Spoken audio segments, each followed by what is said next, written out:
नमस्कार आदाब। आइए रूबरू कराते हैं जनपद मुजफ्फरनगर जो कि पश्चिम उत्तर प्रदेश का अति महत्वपूर्ण जनपद है, वहां की राजनीतिक खबरों से। हम आपको बता दें, जनपद मुजफ्फरनगर के कद्दावर नेता माने जाने वाले कादिर राणा समाजवादी पार्टी में शामिल हो चुके हैं। इससे पहले नूर सलीम राणा जा चुके हैं छोड़कर बसपा को, और इसके अलावा मौलाना जमील विधायक भी जा चुके हैं बसपा को छोड़कर। वहीं कांग्रेस के दिग्गज नेता माने जाने वाले पूर्व सांसद हरेंद्र मलिक तथा पंकज मलिक जो कि पूर्व विधायक हैं, उन्होंने भी कांग्रेस छोड़ दी, और कांग्रेस छोड़ने के बाद वे समाजवादी पार्टी का दामन थाम रहे हैं, और संभवतः कल वो समाजवादी पार्टी के मुखिया से मिलेंगे और वहां पर समाजवादी पार्टी को ज्वाइन करेंगे। हम आपको बता दें, जहां पर यह कार्य चल रहा है वहीं पर जनपद मुजफ्फरनगर के अंदर AIM के प्रमुख असदुद्दीन अवैसी एडवोकेट भी पहुंचे और उन्होंने एक भव्य सभा को संबोधित किया तथा उन्होंने समाजवादी पार्टी, बसपा, रालोद सहित भाजपा पर जमकर निशाना साधा है। उन्होंने कहा है कि किसी ने भी मुसलमानों के हितार्थ रक्षा नहीं की है, उनके अधिकारों का हनन होता रहा, लेकिन सभी पार्टियां देखती रही हैं।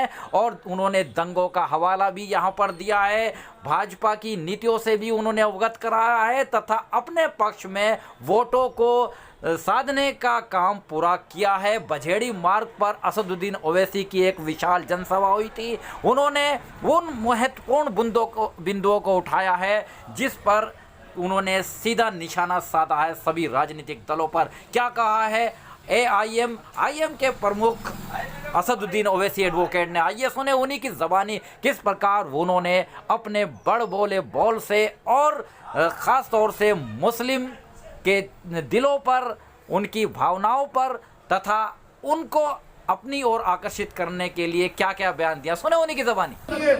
जो कहा कि मोदी जी ने कोविड का वैक्सीन लगाया तो उसमें पैसे चले गए, मेरे भाई आप थम्स अप हो सकते हो, वैसी थम्स अप नहीं है। हम थोड़ा बहुत पढ़ना लिखना जानते हैं। भारत सरकार ने कोविड के वैक्सीनेशन के लिए 35,000 करोड़ रुपए मुख्तसस किए थे बजट में। तो पेट्रोल क्यों बढ़ाया जा रहा है? क्या मोदी जी आपको गरीबों से मोहब्बत नहीं है? आज पेट्रोल की कीमत बढ़ रही है, तरकारी की कीमतों में इजाफा हो चुका है। हमारी माँ और बहनें, आप बताओ, तरकारी में इजाफा हुआ नहीं हुआ? कितनी कीमत बढ़ चुकी है तरकारी की, खाने को खाना नहीं है। हम कुछ भी नहीं खा सकते, गरीब भारत का भूखा मर रहा है। मगर मोदी जी और बीजेपी RSS कह रही है कि गाय का गोश्त की बात करो, मॉब लिंचिंग की बात करो, भड़काओ, दुश्मनी पैदा करो, क्रिकेट मैच है तो भी शमी को ब्लेम करो। और मेरे अजीज दोस्तों, बुजुर्गों, हम पर इल्जाम लगता है कि हम ही जज्बाती तकारीर करते हैं, मगर आप अपने दिल पर हाथ रखकर बताइए, आप जानते हैं मौलाना कलीम सिद्दीकी को? जानते हैं मौलाना कलीम सिद्दीकी को? वोट डाला, कोई संतरी बना, कोई विधायक बना, कोई मंत्री बना, कोई ऊंचा चला गया, मगर इतना ऊंचा गया कि जिसने उसको ऊंचाई पर पहुंचाया उनको ही भूल गया। मेरे अजीज दोस्तों और बुजुर्गों, क्या ये मोदी सरकार सेंसस के साथ ये हरकत करना चाहती है? हम मोदी सरकार को बताना चाह रहे हैं कि अगर NPR होगा मोदी जी, तो खुदा की कसम असदुद्दीन ओवैसी मुजफ्फरनगर आकर एहतजाज करेगा। हम खामोश नहीं बैठेंगे। बताइए किसके पास भारत में बर्थ सर्टिफिकेट है? क्या आपके माँ बाप के पास बर्थ सर्टिफिकेट निकलेगा?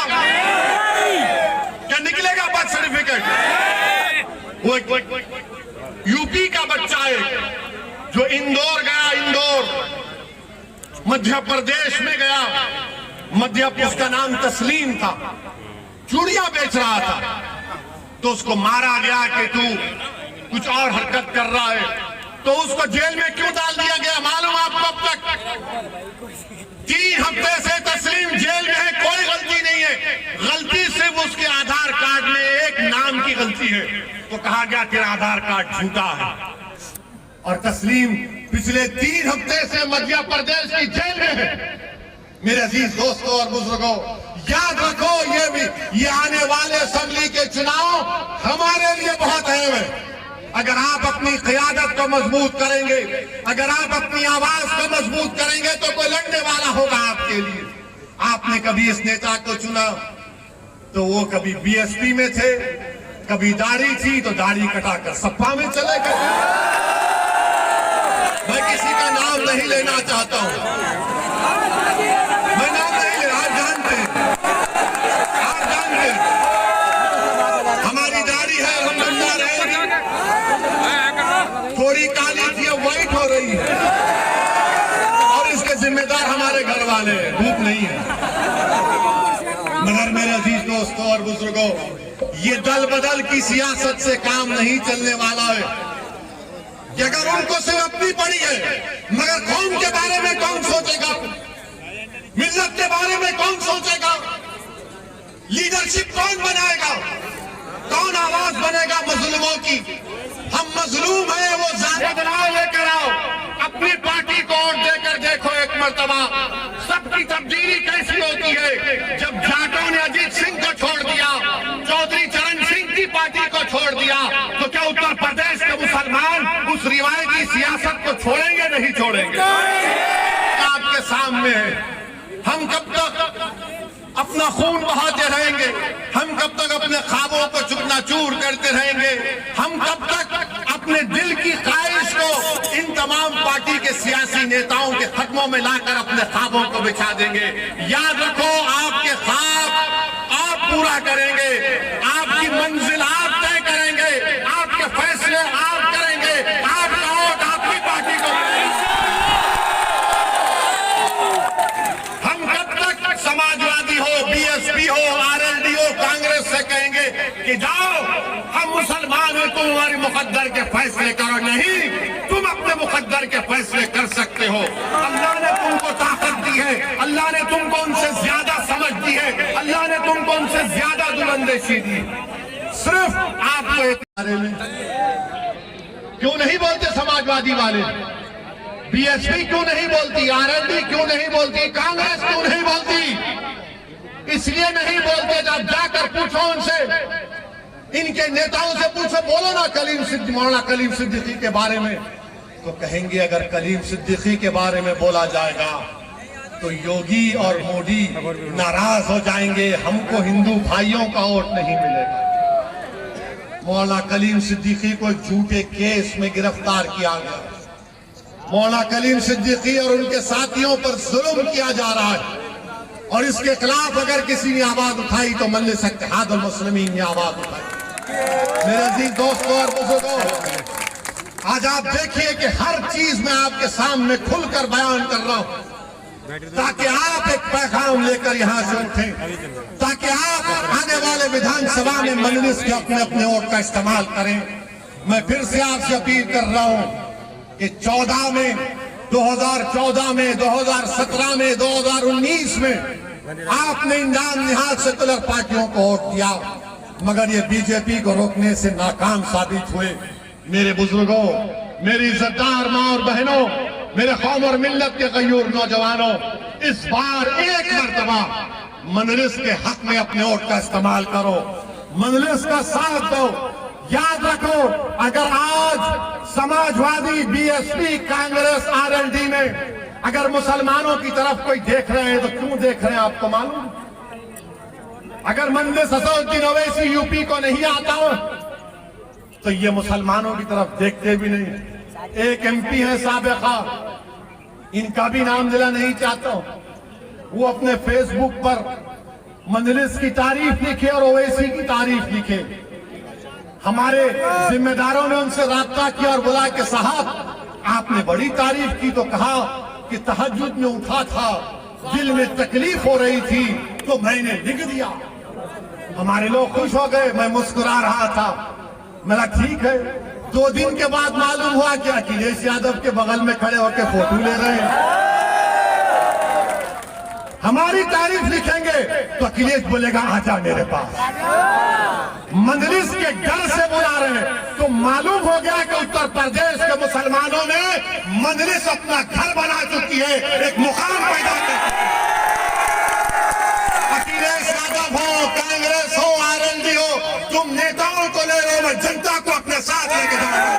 वहीं दूसरी ओर जनपद मुजफ्फरनगर के कलेक्ट्रेट में राज्य कर्मचारी संयुक्त परिषद द्वारा एक सांकेतिक एक दिवसीय धरने का आयोजन किया गया और यहां पर भाजपा सरकार पर सरकारी कर्मचारियों ने सीधा निशाना साधा है और उन्होंने पुरानी पेंशन बहाली की मांग की है और नई पेंशन नीति का जमकर विरोध किया है। इस दौरान उन्होंने जिसमें टीचर्स भी थे, इसके अलावा राज्य कर्मचारी थे, क्या कहा आइए सुनवाते हैं उन्हीं की ज़बानी, क्योंकि उन्होंने सीधी मांग करती है भाजपा सरकार से कि जब तक उनकी बहाली नहीं होगी, पुरानी पेंशन की बहाली नहीं होगी, तब तक वह किसी भी पार्टी को वोट नहीं करेंगे। और उन्होंने सीधा निशाना साधते हुए ये भी कहा है कि चाहे समाजवादी पार्टी हो, बसपा हो, कोई भी पार्टी हो, यदि उनके प्रतिनिधि उनसे वोट मांगने आएंगे तो सीधी मांग होगी कि पुरानी पेंशन नीति बहाल की जाए, नहीं तो वोट नहीं। उन्होंने क्या कहा सुने उन्हीं की ज़बानी। इतना बड़ा आंदोलन जो राज्य हो रहा है,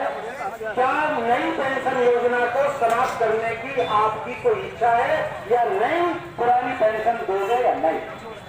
इस प्रदेश के उप मुख्यमंत्री जो शिक्षा मंत्री भी है, उसने लिखित में कहा कि हमारी सरकार का कोई विचार पुरानी पेंशन बहाली का नहीं है, हम नई पेंशन योजना ही देंगे, पुरानी नहीं देंगे।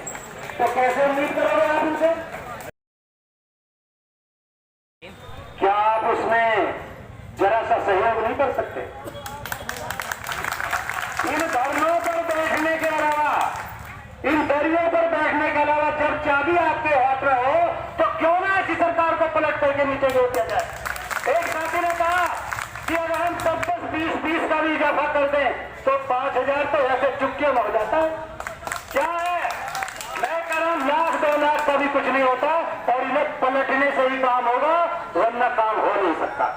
प्रमुख सचिव था, वो कूद में पड़ा एकदम से, उसने कहा सर क्या करने जा रहे हैं, राजस्व का इतना नुकसान हो जाएगा।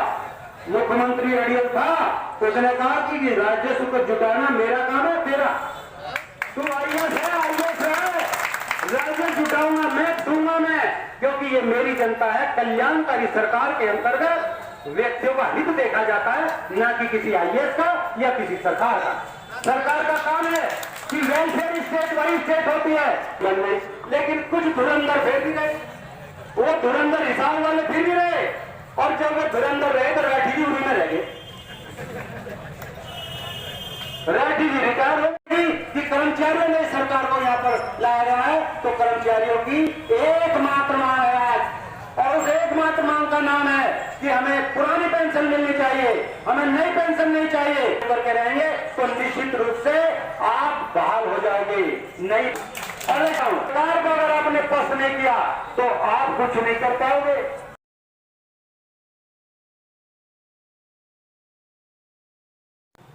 आइए अब रुख कराता हूं अलीगढ़ का। अलीगढ़ के अंदर आज Congress all India Congress committee का सदस्य तथा पूर्व विधायक विवेक बंसल प्रोफेसर डॉक्टर मोहम्मद फैयाजुद्दीन के आवास पर पहुंचे और उन्होंने चुनावी चर्चा की। हम आपको बता दें पूर्व विधायक रह चुके हैं और कांग्रेस इस बार फिर इनको टिकट दे रही है। इस दौरान यहाँ पर जो मोहम्मद इरशाद अहमद पूर्व छात्र रहे हैं एमयू के, वो भी मौजूद थे और उन्होंने कांग्रेस के पक्ष में चुनाव प्रचार किया। काफ़ी संख्या में यहाँ पर लोग मौजूद, मोहल्ले वालों ने जमकर उनका इस्तकबाल किया। यहाँ पर चुनाव प्रचार का बिगुल बज चुका है। कांग्रेस हर हालत में ये चुनाव जीतने का मन बना बैठी है और इसके लिए उन्होंने विवेक बंसल को चुनाव मैदान में उतारा है। डॉक्टर फैयाजुद्दीन के साथ विशेष चर्चा की है। बने रहेगा मेरे साथ आरिफ शेख मेली, चीफ एडिटर बार और बेंच।